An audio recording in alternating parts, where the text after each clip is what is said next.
Hello, everyone, and a good afternoon. Thank you for joining Top in Tech by Malaysia Kini, Digital News Asia, and brought to you by Ministry of Economy. Now, for this 37th episode, we will discuss post a midterm review of the 12th Malaysia Plan. Where's the honey for MSMEs?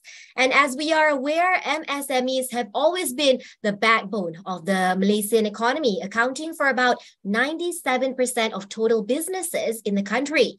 And last year, contribution of MSMEs to the GDP was 38.4%, which is a significant portion. Now, with a new focus on driving FDIs and DDIs, we need to accelerate the development of MSMEs to enable this, transforming micro, small, and medium enterprises as the new driver of growth has become an agenda under the 12th Malaysia Plan. Some salient points under the 12 MP, it states that MSMEs will be equipped with the necessary skills to digitalize their businesses by 2025, given assistance to produce products and services that are on par with international standards, and also an allocation is in place for second chance financing funds, among other things. Now, before I introduce our speakers today, he will tell us where is the honey. We have a quick poll question that we'd like you to answer right now. So you'll see on the screen in a few moments, in which area should assistance be boosted more for MSMEs? So we have 4 options, but which one do you think is the number one area where more aid and assistance should be given to MSMEs? If you can choose your answer right now in about 30 seconds, we will reveal the results and see what our audience members think today. So which area should more assistance be boosted or should be prioritized for MSMEs? Let's give it a few more seconds. We'll see what the result is, and we'll have our speakers weigh in on the results too. So let's see what our audience members think of today. Perhaps let's take a look at the results. All right, pretty interesting. So the first option is infrastructure or technology, 25%, 19% to funding and incentives, and 13% for platform for growth or exposure. And the number one area which you think more assistance should be given is in upskilling and growing talent. So we'll have our speakers weigh in on that later on as well. All right, now that we have done our poll, let's see who we are joined by today. We have on board is Dato Technologist Valluvan Veloo, Director of the Manufacturing Industry, Science and Technology Division of the Ministry of Economy, as well as Dato William Ng, National President of Small and Medium Enterprises Association, or SAMENTA, who will give us insights and their expert views on today's topic. Now, before I go into the questions, let's meet both Dato Vallu and Dato William. Let's have Dato Vallu introduce yourself first, a little bit about what you do and also your role and task at the Ministry of Economy. First of all, thank you, Dato Vallu, for being with us here today. Thank you, Nadia. Over to you. Thank you very much, and thank you for everybody who joining this event. My name is Veloo, as introduced by Nadia. I'm from Ministry of Economy. The ministry that has been tasked to draft this 5 years Malaysia development plan, including this midterm review that we are currently going to discuss. Thank you. All right, and Dr. William, what about you?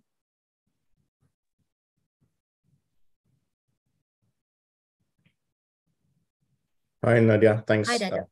So as mentioned, my name is William Ng. I'm the National President of SAMENTA. SAMENTA is the oldest SME association in the country. We established in 1986. We're also the largest SME association in the country today, representing over 3,000 plus SMEs all over Malaysia. All right, to both Dato Vallu and Dato William, now that we have gone through the midterm review of the 12th Malaysia Plan, I want to know from both of you, what do you see different or significant this time around with the 12th Malaysia Plan? Are there any better offers or perhaps any upgrades, particularly, of course, for MSMEs? Can I start with you, Dato Vallu? Yeah, thank you. Let me start this discussion with what is the midterm review all about before we join to zoom into the MSME.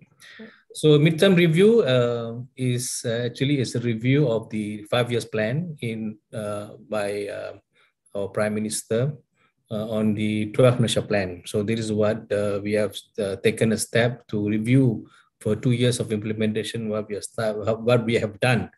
12th Malaysia plan has 13 what we call big game changer, which is in midterm review, we are looking in different approach. So it was based on sustainable, prosperous, and high income nation. That is our focus for midterm review. And we have 7 big goals. That's something very different from the earlier 12 Malaysia plan. We have 7 big goals, 71 strategies, and what we call action plan to make sure that whatever target that we have encompasses in the midterm review, we can achieve. So one of the big goals is MSME.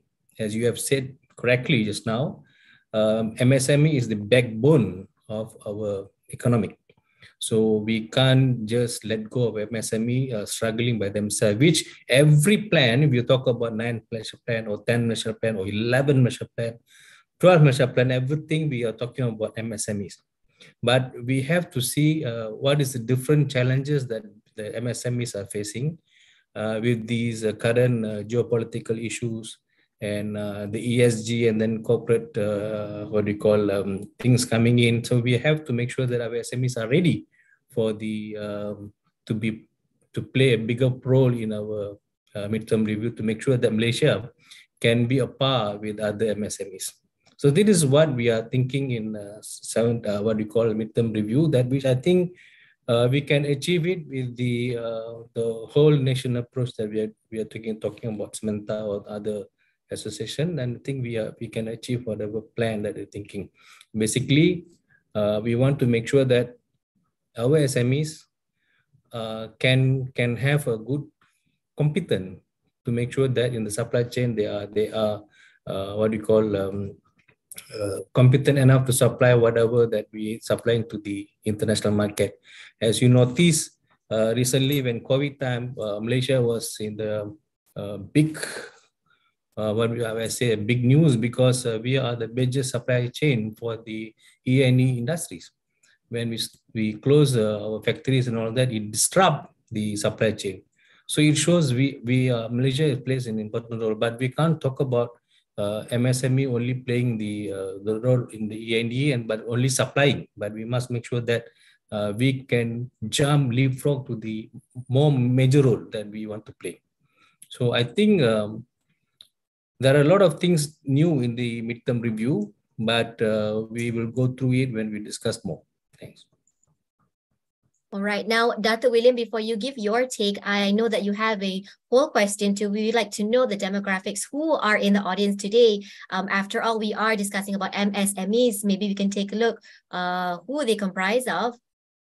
Do you own or work for an SME? We'd like to know from all of you here watching, whether you are an SME owner or you work for an SME, or perhaps you work for a government agency or think tank or educational institution, and if not, others. So let's see who is tuning in today. I know that we have a lot of you across industries, across organizations from different verticals. So let's see how many of you are part of the SME industry. All right. I think a lot of them have already given in the answer. Let's take a look at the result if we can.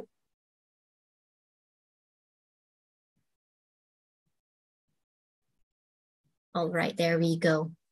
Okay, so most of them are from others. We do, of course, have SME owners and also those who work for an SME. And a lot of you also work for a government agency or a think tank and such. All right, so we know who you guys are. Dr. William, what is your take on the midterm review of the 12th Malaysia plan?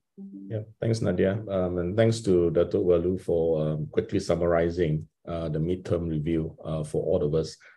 In my mind, I think the midterm review is absolutely timely. If you think about it, during the pandemic, many SMEs closed shop. So there's an open secret. And the ones that survive is in one of 3 categories. Those with deep pockets, so they have enough cash flow to fund them through the entire pandemic. Those with strong brands that has become even stronger during the pandemic. And of course, those who are digitally enabled. Well, whereas the new ones that are arising today, after the pandemic, are already those who are already digital enabled from day one. So clearly, even the SME space has changed drastically during the pandemic. And that is only for the SME space. Within globally, I think we are looking at change as well in the economy. There's a rapid rise of nationalism, for example. There's a dismantling of all the hard work that we have done at WTO, for example. So these are things that have changed drastically. Therefore, I think it makes a lot of sense to have a midterm review right now. Now, if we think about SMEs, we keep hearing the problem for SMEs are cash flow and financing. Now, the truth is, if an SME is doing well, they won't have any problem getting financing. And if they don't, then financing is probably not going to be the right solution anyway. So the fact is, for the majority of SMEs in this country, the real issue, as correctly identified by MK12, is that we are stuck in a low margin, low value add cycle. We have been relying on cheap labor for far too long that it's become very difficult for us to believe that, there are other ways to do business other than just relying on cheap labor in a sense. You see, historically, our SMEs are by and large suppliers to multinationals, MNCs. And no matter how we try to change it, these MNCs prefer to outsource labor-intensive and low-value add work to SMEs. For example, the packaging, cleaning services, simple parts and components, even in the E&E industry that Dato was talking about, basic assembly services and so on. In fact, if you remember, in the 80s and 90s, when we go out and try to attract these FDIs, one of our value proposition to these potential investors is that we have many English-speaking, hardworking workers at low cost, and of course, we also have SMEs who can supply the basic components. So they came in. Now, that worked for us in the 1980s because Malaysia then was undergoing transition from an agricultural society to becoming a manufacturing hub. But today, 40 years later, I still see that many of us are still very much in the same mode, supplying cheap labor and low-value components. But the problem is our labor is no longer cheap, and the components that we supply can be gotten cheaper and better from other countries, including China, Taiwan, and even our neighbors up north, Vietnam. So clearly, I think the way forward to move our SMEs is up the value chain. And on that basis, IMK12 context is to use technology as an enabler while focusing on high growth, high value industries as locomotives, so to speak, to lead the rest of the train. So on that basis, I think we're on the right track where IMK12 is concerned. All right, Dr. William. Now, thank you to those who have submitted questions to be addressed today, to be brought to the table. And you can still do so throughout the session as we're discussing by keying in your questions or your thoughts and your experiences in the Q&A box that we have here on Zoom. Now, Dato William, we have a question from Michael Chua, Managing Director of Linexcom. He asks, why is it so hard for MSMEs to apply and receive government grants? You've mentioned it just now. It's whether it's the number one problem or not, but it is still a hurdle that MSMEs must go through. There are always announcements of grants, allocations for MSMEs, but companies apparently are always getting rejected or getting no replies. What's the problem, you think, Dr. William? Thanks for the question. You see Dato Value also smiling already. We'll ask him afterwards as well. Yeah, I think you're not alone in thinking, that the government is not serious when it comes to grants. I think many of our own members makes the same comments. In fact, I was at a launch of a grant recently by SME Corp, and one of the participants stood up and was visibly upset. She was so upset. She said that she's in business for 20 years, and every year she applied for SME grant from SME Corp, but never get. She was saying that unless she get the grant on the day itself, she's not going to leave the event. She said she will sit put until somebody in SME Corp give her the grant on the day itself. So you can tell that she was really upset. So this is something that I think at the top of the minds of SMEs. But I think I want us to think of it differently. Do we really want the government to give all of us grants? And if that's the case, where will the government find the money to do so, right? So let's assume the government put aside, let's say 100 million ringgit for an automation grant with a limit of 500,000 per company. A quick math would mean that only about 200 companies would get a grant. So you can imagine that there will be thousands of SMEs, because it's free money, right? There will be thousands of SMEs applying for the same grant. And many would be disappointed because there's only quota for 200. So you can fill up all the forms, all the proposals, and then you find that, hey, the money is all taken up very quickly. I think that is why we are trying to lobby for the transition away from grant, if we turn that same amount of fund into a matching grant, for example, we immediately double the number of recipients. And more importantly, we ensure that only the serious SMEs would get the grants, as then you have to core invest as well. And if you ask me, a better way is to do away with grants altogether and transition into core financing. For example, by offering low interest or interest-free loans for specific purpose, such as automation. So if the government, say, absorb 75% or 50% of interest rate, I think this would both ensure only serious and viable SMEs are assisted, and also, for SMEs who are facing difficulties to obtain this financing due to maybe poor financial record or lack of collateral, the government can still step in with credit guarantee, as we have been doing via SJPP. And I think that is exactly what we are trying to champion here.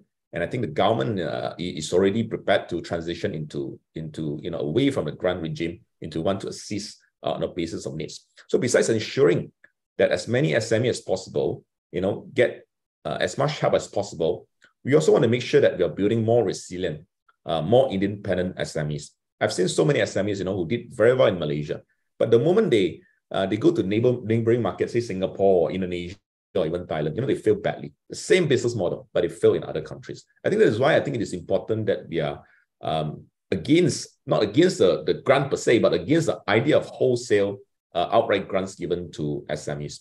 There are, of course, arguably exception to this. For example, if as SMEs, we expected to comply to certain new policies or regulations, then I think it makes a lot of sense for us to then lobby the government to provide direct grant or subsidy to defray those additional costs. One example is the upcoming e-invoice transition. So the government said, look, we need to make sure that all SMEs or larger companies included to transition from manual invoice to actually e-invoice.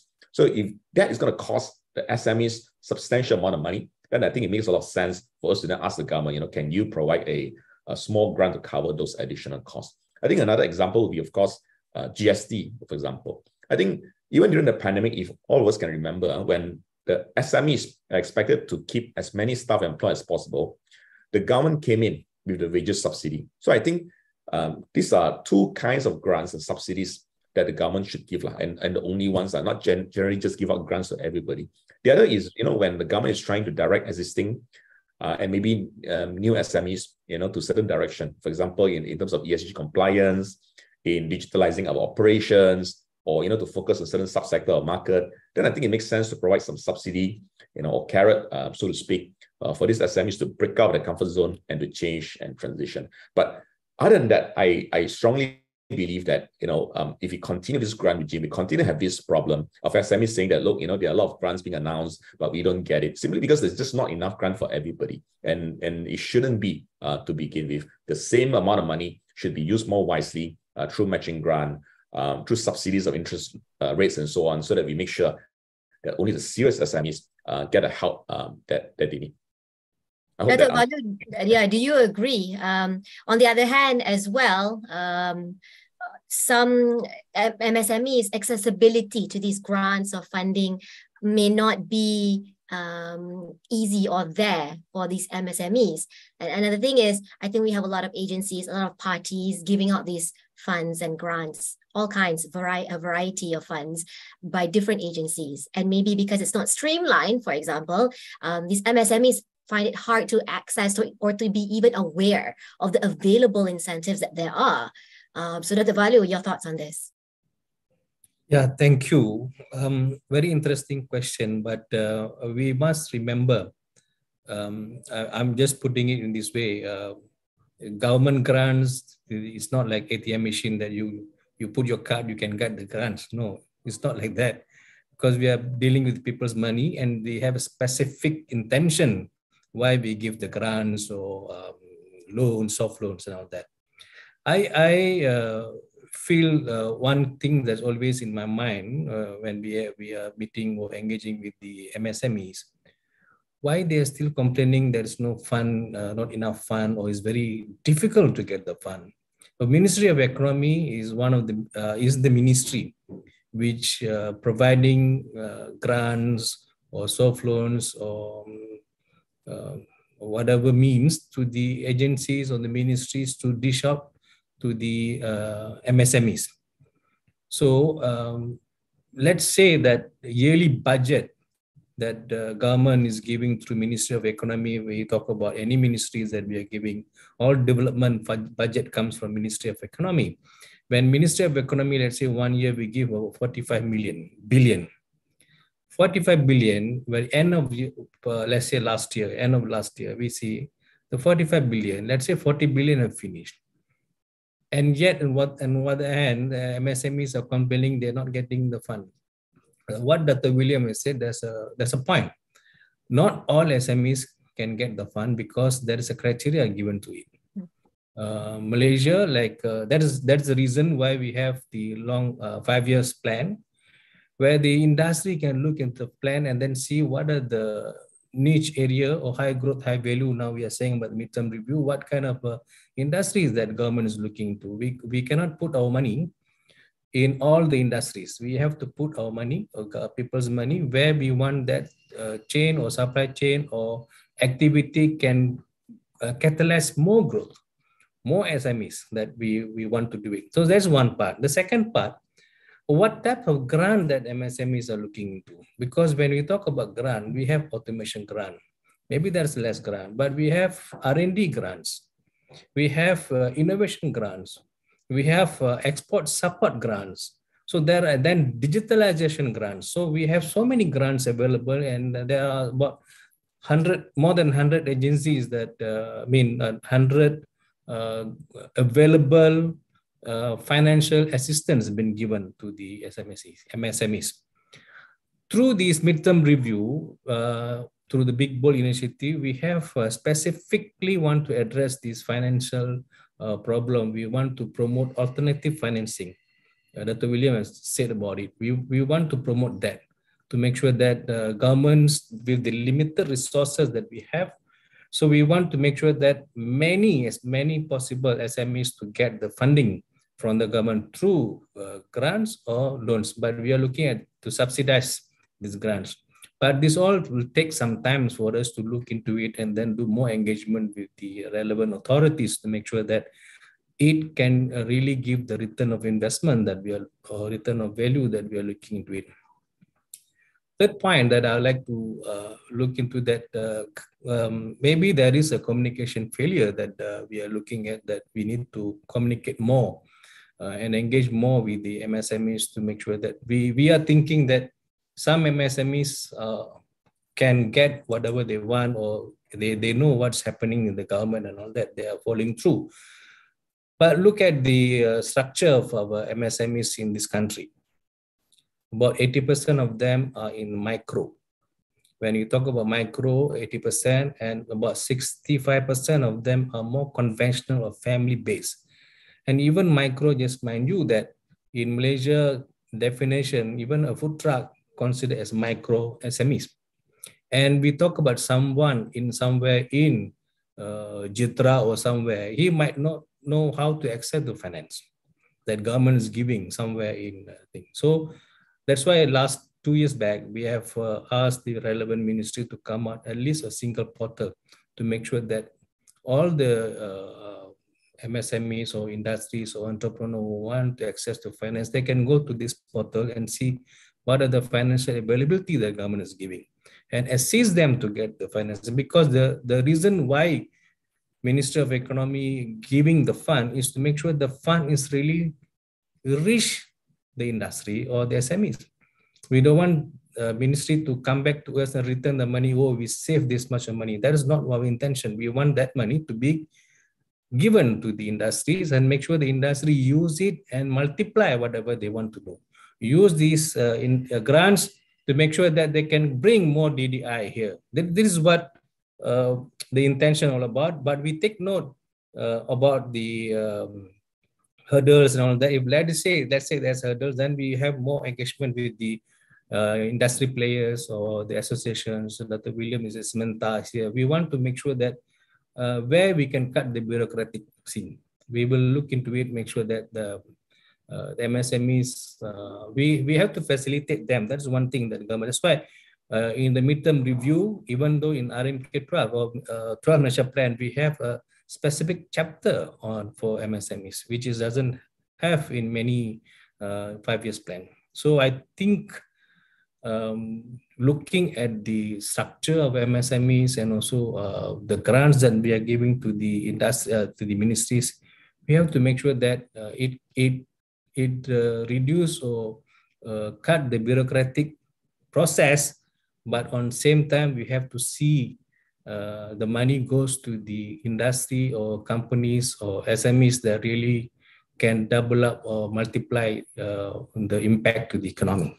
Thank you. Dato' Vallu, we do have a question from our audience member in the Q&A box. So this person is asking, how do you define serious SMEs? If they're not serious, how would they survived many years paying so much tax? Perhaps, there is, of course, frustration on their end as well, not being able to fulfill certain criteria to be able to receive assistance, aid and assistance. If you can elaborate a little bit more, just a little briefly on that, Dato' Vallu.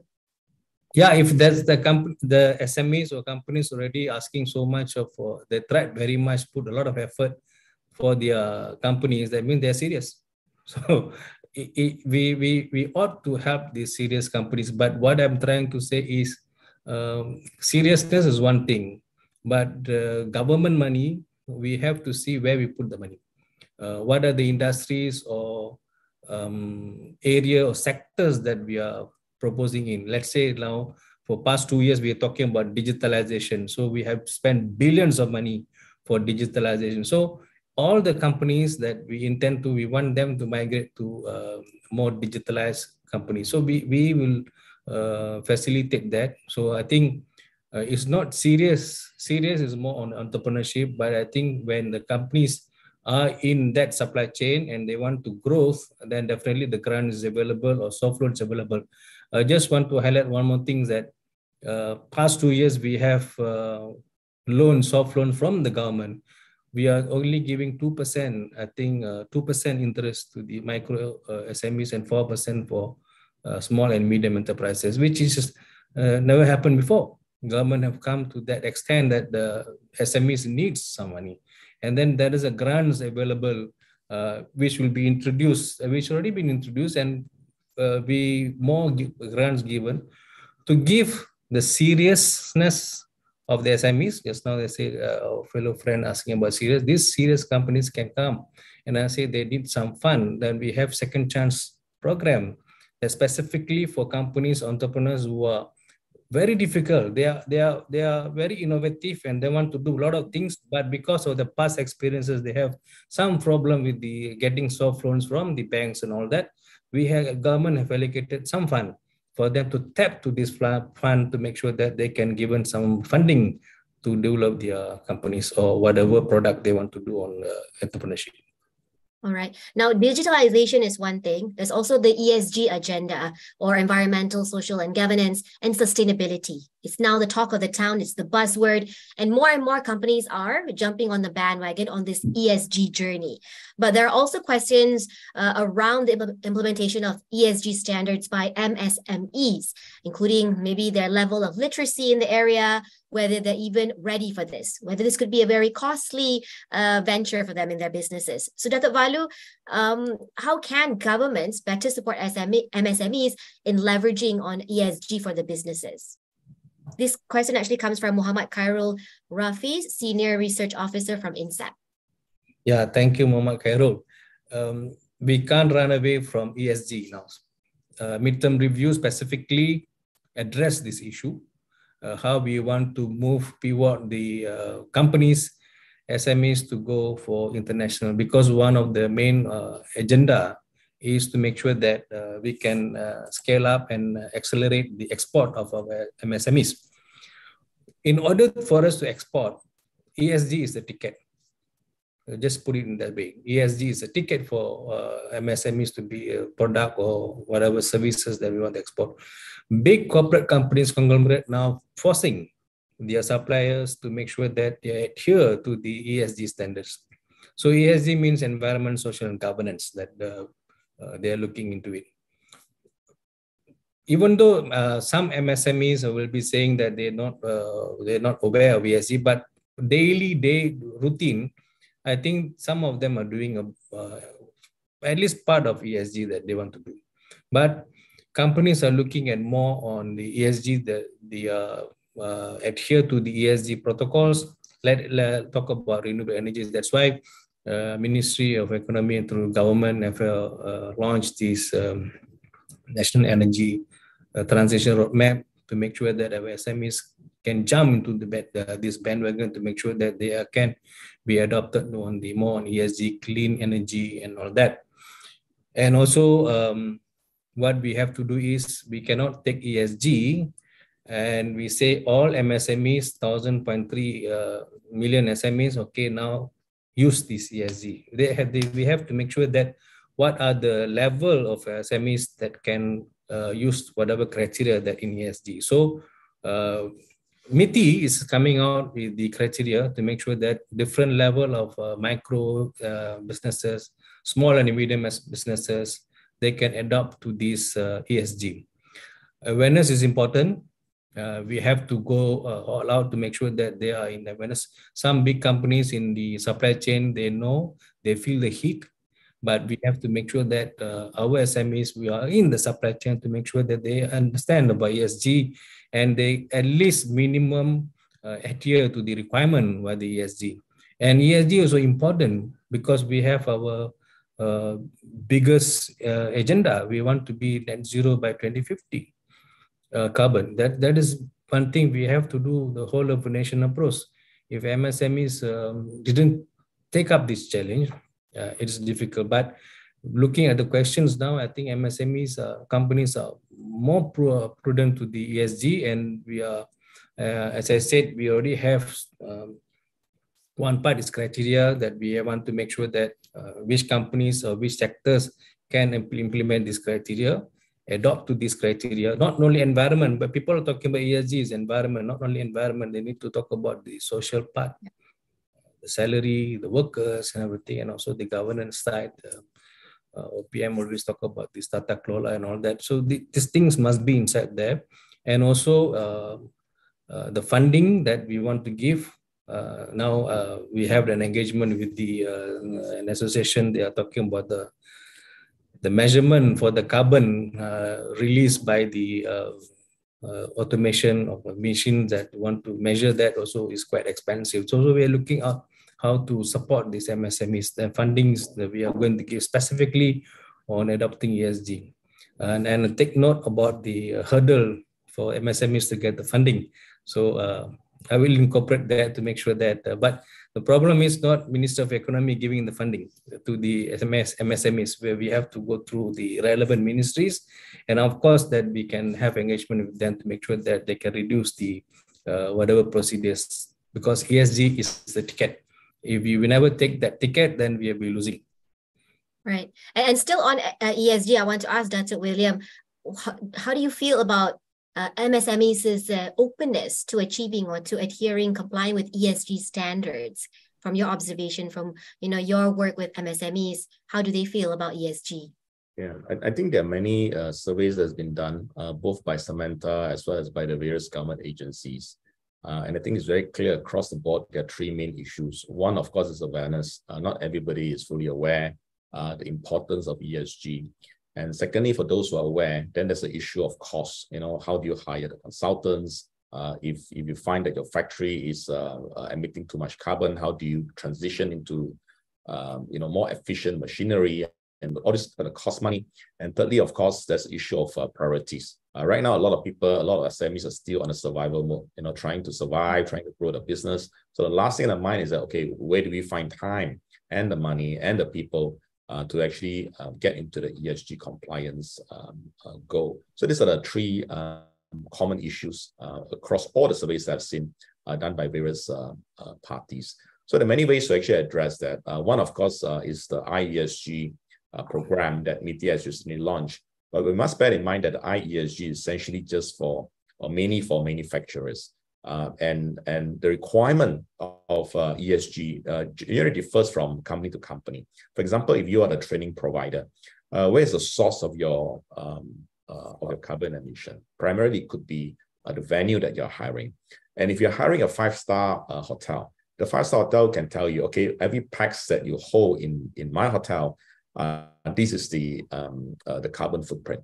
But if you host the same event in 3-star hotel, can the 3-star hotel give you the same info, right? So that become an issue that we may have a guideline that may not necessarily be applicable to everybody, which is why we've been saying for the longest of time is the first thing we really want to do is to really give a strong handholding for SMEs to at least start first.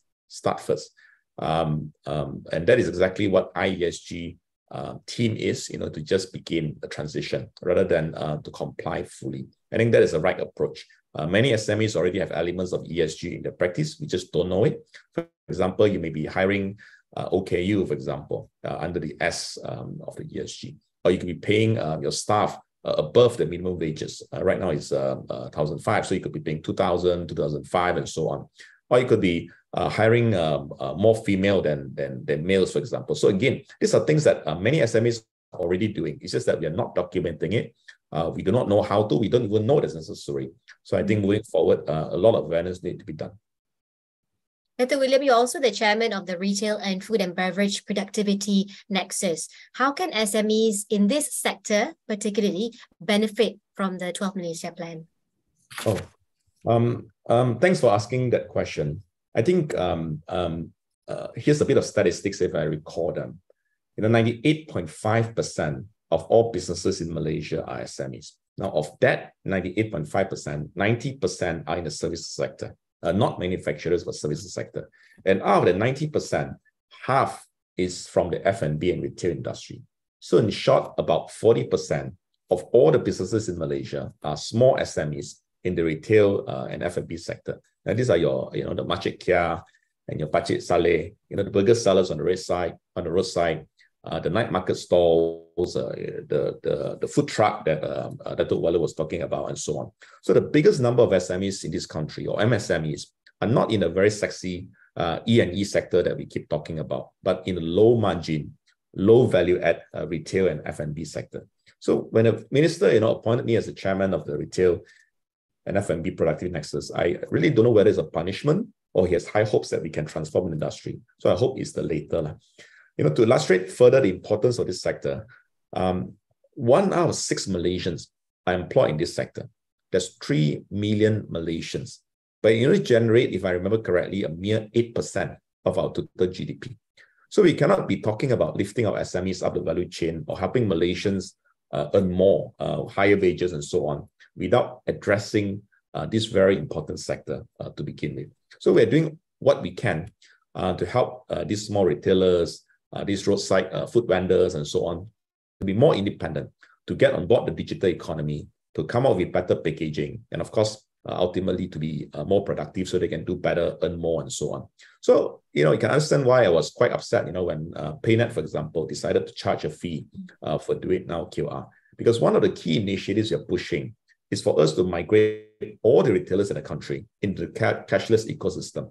And once we do that, then we can get them to understand their business better from a data perspective, so that we can then make decisions, based on data rather than typically for an SME based on agak-agak basis.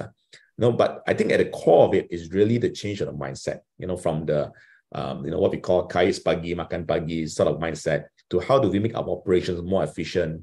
How can we help these retailers, small retailers, to earn more? How do we cut our reliance on workers? So I think most importantly, the government must recognize that a large majority of our SMEs are in the informal and services sector, not just in the manufacturing segment alone. All right, we have some feedback from the audience in the Q&A box. One is back to the topic of grants. I think a very hot topic. Maybe I can give that one to Datuk Vallu. Why give government money to SMEs as a grant? Grants also need to be paid. What if there are avenues of doing this, such as reducing tax or zero tax on SMEs? Dr. Vallu? It's quite funny question. In one hand, SMEs are saying no grants, cannot get grants, it's difficult. On one hand, we are saying why give grants? I know the intention is rather than giving grants, why don't we give reduced tax? It's two different things. Tax is the revenue for the government. with the tax that we can do a lot of things to help the socio-economic development. It's not direct taking, we say all SMEs or SMEs or mid-tier companies, we reduce your tax and then use your tax and then for automation or something. But it's good to do the grants. Grants you need to pay back. Grants is given to the companies and then you don't need to pay back. But normally government grants work in the matching grants, so 50%, 70%, or 30%, something like that. But as I said, while we like to give grants because some companies, they really need grants because they want to develop their capacity to make sure that there are new packages coming in to support their supply chain. So we can't be too rigid. If we don't give them grants, and then they have problem that we don't have investments coming in. They cannot be there to support the supply chain. The second thing is in the midterm review, we have clearly said the alternative financing, which is a bit. Let me put in this say quote unquote will be controversial when we say we want to make sure that grants will be. We try to make sure that grants are only available for very niche markets or niche industry or sectors. But the other thing is we want to give more on subsidized loans. So it means the government will subsidize the interest rate to make sure that there are more SMEs, because you have heard this term. I think the manufacturing industry knows about this. Leasing as a service, people no more buying assets and then maintaining it and make sure that is really maintained. Now is more on leasing side. So government understand these issues and we are looking into it, but we need to have more engagement with the relevant agencies and also the customers, really the SMEs or MSMEs, to make sure that they're ready for it. And talk about the just want to talk about the ESG again, that when we talk about especially on the supply chain, people, companies who are already in that supply chain, they understand ESG because there's a pressure from the multinational company or the tier 1 or tier 2. But who are most of the companies who are not in that supply chain, or let's say about food and F&B or food truck, or 70% I said about that, micro, they are standalone. For them, ESG doesn't make any, doesn't require immediate action for them. For them is make sure that I have my business and I can use my business to make sure there's some money for them. So this is a mindset that the government have to go and then really tell them, because it's impact the whole nation. It's not only about their company is a self entity, but it's the whole nation. The third one is we have more than 1 million informal sectors in this country. We have to make sure that they also come into that basket, so they also can be together with us, because we want to make sure that when I say net zero by 2050, then everybody must come in. One example now, even now you can see in the viral videos and all that, people are doing chowkaita with the charcoal. Is more famous, but charcoal doesn't go for environment friendly.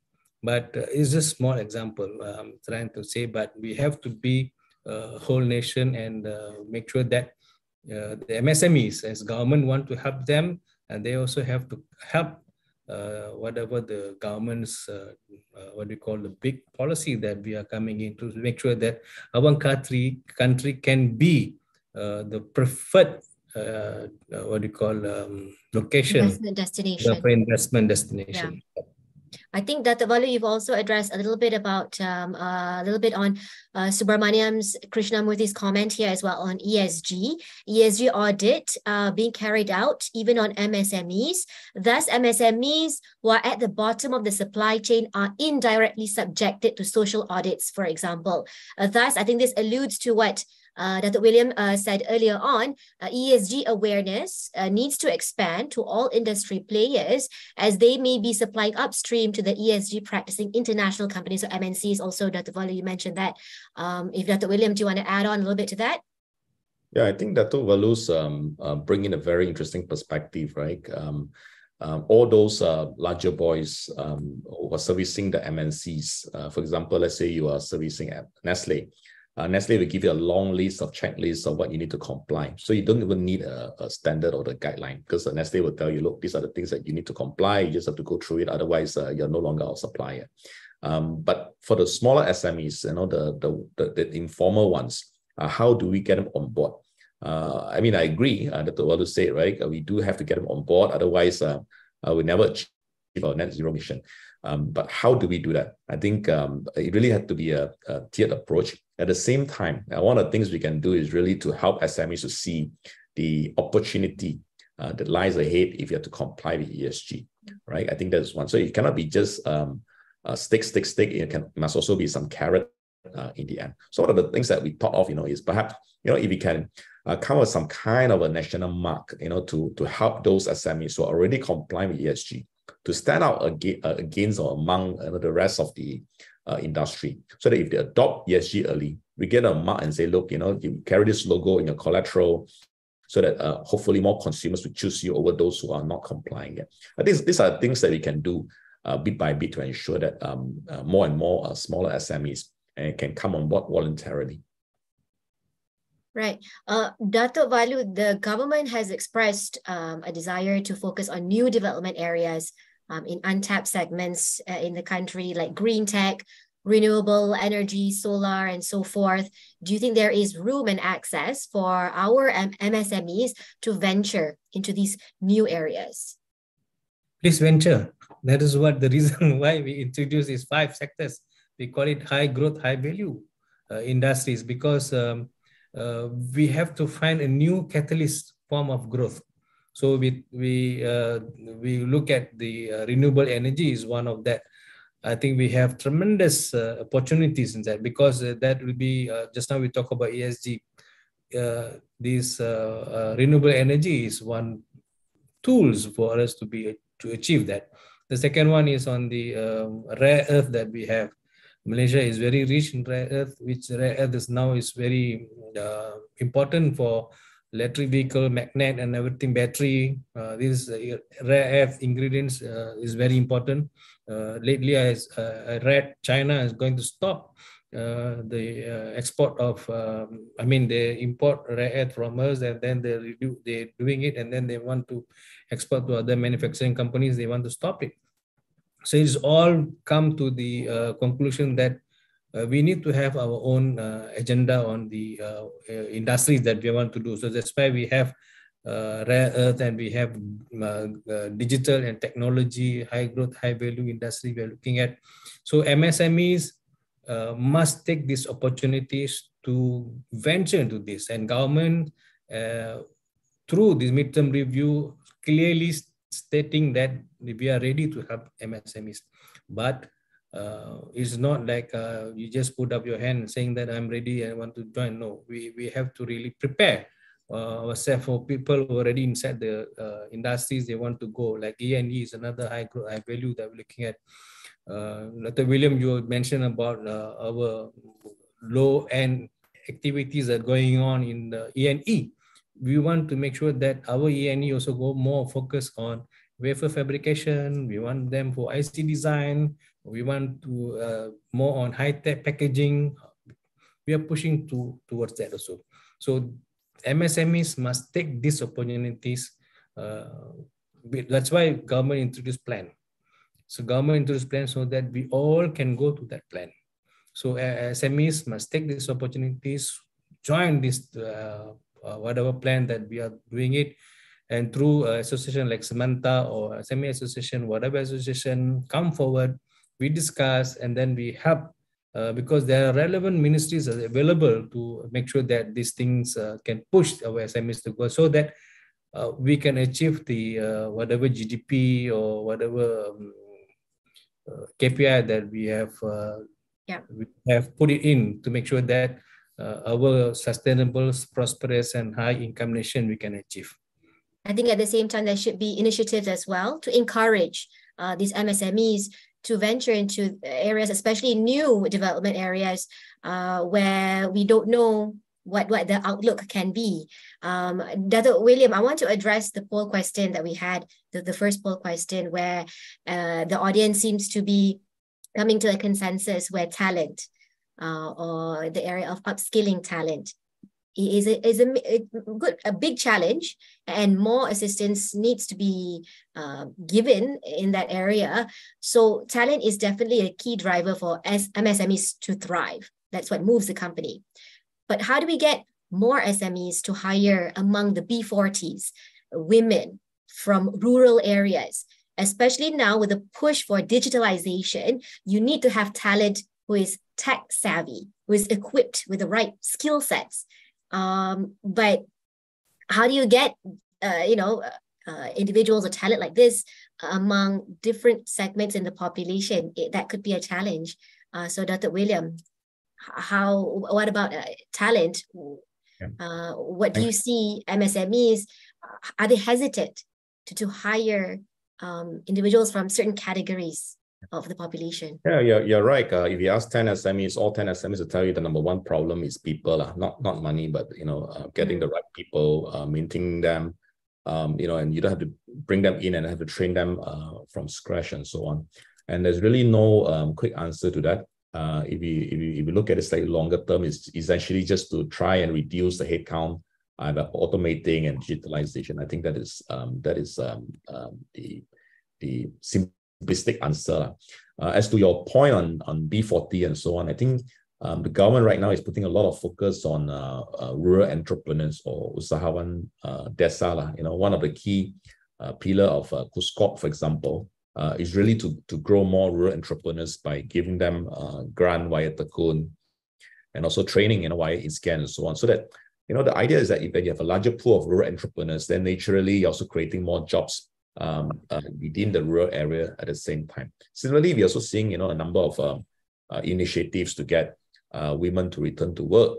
But of course, we are hopeful that this upcoming budget will also include some incentive for companies to engage housewives, homemakers to work on flexi hours basis, for example, and then the SMEs can perhaps absorb them. I think by and large, SMEs are not averse to hiring more B40. The issue here, like I've said earlier, is really the availability of skilled and semi-skilled workers. Hence, we see a lot of focus on TVET currently and in the past.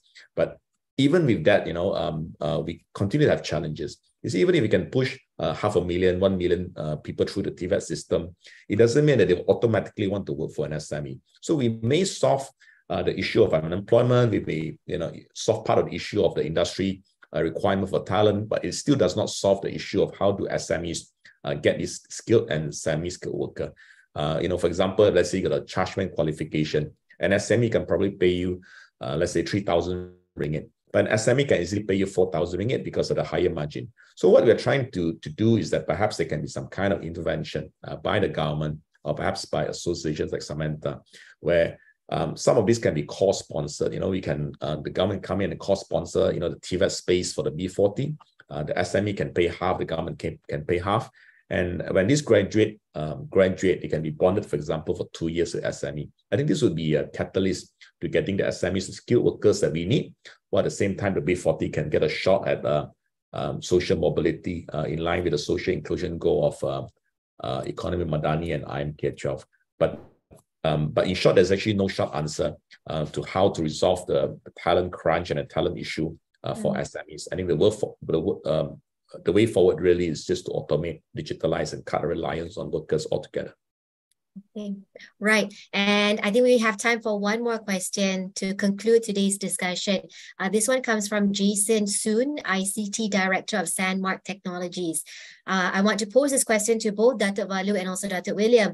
How can MSMEs leverage and make collaboration out of the 12th Malaysia plan? What could be the biggest takeaway for MSMEs? I'd like to start with Dato Vallu. Yeah, thank you. I saw other questions also. I think all suggestion by the viewers, also the attendees, we welcome that. We will definitely take into consideration. But on the questions of what is a big takeaway is that what are the new things that we want to do? We cannot be doing the same thing all the way. 66 years of independence, and we are keep on talking the same thing. And our intention is that we always cannot talk about a few companies. For past 10 years, we talk about, oh, we already have unicorns, or we have these companies. We are talking about the same company for past 10 years. We need new companies to come in. We need new startups. We need new SMEs to come into the more high value kind of jobs. That's why one of the big bold we are look into it is the MSMEs, and we have strategized and what the things that move the SMEs. Two things very important for MSMEs is in the midterm review is that we need to accelerate the export and also to scale up the SMEs. We want micros to become small become medium, and then subsequently mid-tier. When you compare to our SMEs, like German SMEs, they are much more bigger when they are consideration of SMEs. We want our SMEs to be there. That is our vision. And and one thing that I want to highlight that the government also have introduced this what we call academy in industry to help this talent pool of the B40. This talent that we bring in, we register them, and then the company can take them from the digital matching system that been developed. So it's an ongoing process past 2 months, and then we see how it goes. Thank you. All right. And Dato' William? I think what I really wanted to add on is there's one area that in the IMK 12, at least the midterm review, that is not addressed yet, I think, by even Dato' Valluvan just now, and that is the new focus on innovation and the creative economy. And I love that so much because I remember when I was much younger, 20 years ago, I used to hear Dato' Rafida, now Tan Sri, Rafida Aziz, talk about how SMEs must move from being OEM to ODM and OBM. And unfortunately, 20 years later, we are still very much the same. So I think SMEs need to really invest in R&D and have our own design, and eventually our own brand. Because obviously OEM means your margin is going to be, very limited. In most cases, single digit. But in your own brand, your margin can be a lot more. Apple, for example, does not even manufacture anything inside an iPhone, but their profit margin, if you read about it, is 55% for every iPhone they sell. So this focus on the creative industry in the IMK 12, I think, is absolutely crucial. And SMEs really should pay attention because that is the right direction that we should all go towards.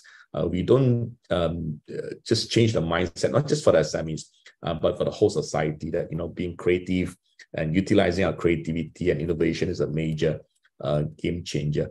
For example, you look at McDonald's. I think most people in the room will agree that our own Ramly burger probably tastes much better. In fact, I was in Penang just last week. I visited this fourth generation business called Simpun Ki. The coffee is anytime better than Starbucks. But can it sell for 20 ringgit? Probably not. So there's a difference between OEM and OBM. So in my mind, on top of all the things that we have said today, myself, Dato' Valluvan, and so on, I think the fastest way an SME can add value to your business, your product, your industry is really to change the mindset for from being mere consumers of ideas and trends to being creator of ideas and trends. And again, that is, I think, another takeaway from the IMK 12 that is seldom spoken about. All right. Thank you to both Dato' Valluvan and Dato' William for sharing your insights on what the 12th Malaysia plan means to MSMEs. We have Budget 2024 that will be tabled soon. I think we look forward to that. The economy has been going through a period of uncertainty. And with that, it is hoped that impactful and meaningful policies can be executed to propel the economy towards recovery, which a great deal means supporting the growth and advancement of MSMEs as well. So with that, thank you everyone who has joined Top in Tech today. So here's to promising times ahead. Thank you everyone. We'll see you in the next episode. Thank you. Thank you very much.